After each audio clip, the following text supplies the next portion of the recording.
Brandy Norwood, often referred to as the Vocal Bible, is one of the most important female R&B artists ever.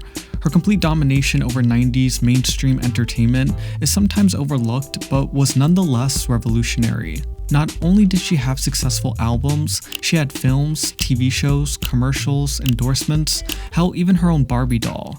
She was the it girl before the huge teen pop sensation took over, and her musical career has inspired a generation of artists today. One of the most important projects to ever come from her career was her second studio album titled Never Say Never. Produced mainly by herself and then up-and-coming producer Darkchild, the two created an innovative sound for R&B that's influence could be heard all over the genre years later. In this video, we're going to be discussing the rise of Brandy, as well as how Never Say Never cemented her status as an R&B icon. Let's get into it.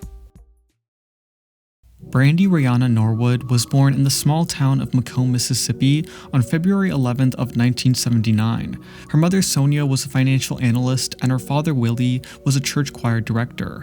At the tender age of 2, Brandy received her first solo in church choir and fell in love with the art of singing. This love was further cemented at the age of 7 when she went to a live Whitney Houston concert. Brandy was mesmerized with Whitney's vocals, beauty, and stage presence, wanting to be just like her. It was from then on that Brandy used Whitney as the blueprint for the career that she wanted to have.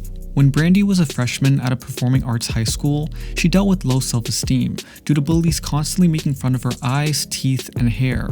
She even dealt with a high school guidance counselor that wouldn't send her on auditions because she didn't believe Brandy was, quote, drop-dead gorgeous. Brandy persevered through the negative comments and began entering talent shows, scoring a job doing background vocals for teen R&B group Immature. After 2 years of trying to get her own record deal and getting constant rejection from execs, Brandy was finally signed by Atlantic Records in 1993. 3 months after signing her record contract, Brandy landed an acting job on the short-lived sitcom Thea. The show was cancelled after 1 season, and Brandy was grateful due to conflicts with the lead character, as well as it interfering with the recording of her debut album. She told the New York Times, "I wanted to sing so badly that I was miserable when I had to cancel studio time to tape." Brandy's eponymous debut album came out on September 27th of 1994. It's a timeless R&B project that put her 15-year-old self on the path to superstardom. The record was executively produced by Keith Crouch and includes Brandy's soulful and raspy voice over synth-heavy hip-hop beats. Lyrically, the album discusses teenage topics, such as finding love, best friends, and heartbreak. Contrary to other teen stars out at the time, Brandy's image was fixated on her being the sweet, approachable girl next door. In interviews, she flaunted her good grades, dressed modestly, and encouraged kids to stay in school and listen to their parents. The album ended up peaking at number 20 on the Billboard 200 and went quadruple platinum in the US. After the success of the album, Brandy was asked to join R&B group Boyz II Men on tour and developed a romantic relationship with member Wanya Morris.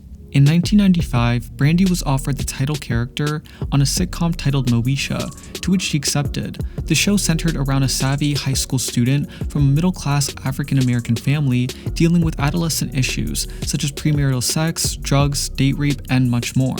The show was a huge critical and commercial success, becoming the network's highest-rated show. As if Brandy wasn't already a huge star, she was handpicked by her icon and mentor Whitney Houston to play the title character in a remake of Rodgers and Hammerstein's Cinderella. Whitney co-produced the movie, and Brandy was ecstatic about receiving the role and getting to act with someone she idolized. The television movie was a huge commercial success, garnering a whopping 60 million viewers. It's often referred to as a classic for its colorblind casting, with Brandy becoming the first black actress to ever portray the role of Cinderella.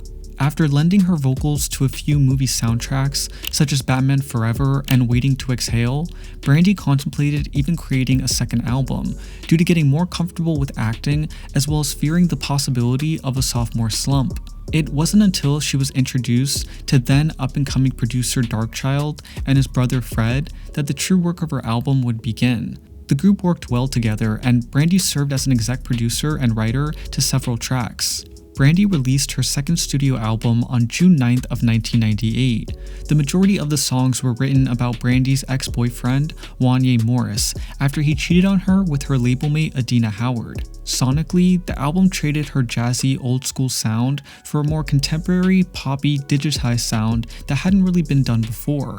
The lead single off the album, titled The Boy Is Mine, featured fellow teen R&B singer Monica, and it's undeniably the centerpiece of the album. Initially, it was meant to feature Brandy's vocals only, but Rodney and her thought it would work better as a duet with Monica, as many tabloids thought that the two singers did not get along. While this did work at first, as both singers claimed that they were friends, tensions rose after Brandy performed the single on her own at The Tonight Show with Jay Leno. This led to a feisty VMA performance, with rumors swirling that Monica had punched Brandy right before going on stage. All this tabloid drama helped make the song the biggest selling single of 1998, and they even received a Grammy for Best R&B Performance by a Duo.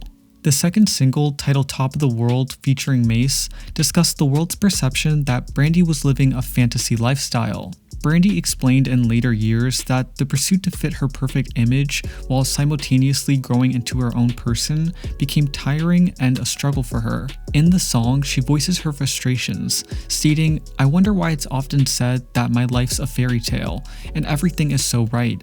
I wish you could know the truth." Of course, it wouldn't be a proper 90s album without the signature ballads. Brandy really challenges her voice and range on tracks Tomorrow, Truthfully, and Have You Ever, the latter becoming another #1 hit on the Billboard Hot 100. The fourth single, titled Angel in Disguise, is perhaps one of the most unique R&B songs of the 90s. With background vocals from singer Joe, Brandy expertly layers her vocals to create a dark and haunting atmosphere. The remaining songs off the album are a combination of mid-tempo and up-tempo tracks, with Brandy's signature harmonies and runs going over Darkchild's crisp and digitized production. It becomes very clear very fast why Brandy is referred to as the vocal Bible. Never Say Never sold 2.9 million copies the year of 1998, making it the 13th best-selling album of the year. The success of Never Say Never helped propel Brandy's already thriving career to new heights. By the year 1999, Brandy was the face of CoverGirl, signed endorsements with Candies, signed to Wilhelmina Modeling Agency, had 4 Barbie dolls, starred in a slasher film titled I Still Know What You Did Last Summer, and finally, starred in a television film with Diana Ross titled Double Platinum. To put it simply, Brandy was on top of the world. Everything that she touched turned into gold.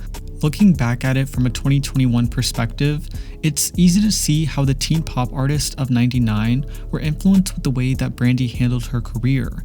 She really was one of the first teen artists to simultaneously dominate all sectors of the entertainment industry in such a ubiquitous manner. Brandy is an artist that doesn't always get the flowers she rightfully deserves. The sound that she and Darkchild created on Never Say Never is something that sent shockwaves all throughout R&B. Whether it be on TLC's Fan Mail or Destiny's Child The Writings on the Wall, Brandy's influence can be heard. On top of her musical contributions to R&B, her overall career allowed a generation of young black girls to see themselves in every form of the entertainment business. The conventions that she broke were monumental and should be appreciated and acknowledged more often. Brandy is without a doubt an icon and the true it girl of the 90s. Thank you for watching. If you enjoyed this video, it would be greatly appreciated if you liked, comment, and subscribed. To be notified when a new video is up, make sure to hit the bell button after subscribing. If you would like to get more pop culture content, you can follow Flashy Magazine on Instagram. That's all I got for now. Thank you guys again for watching, and I will catch you guys with the next video real soon.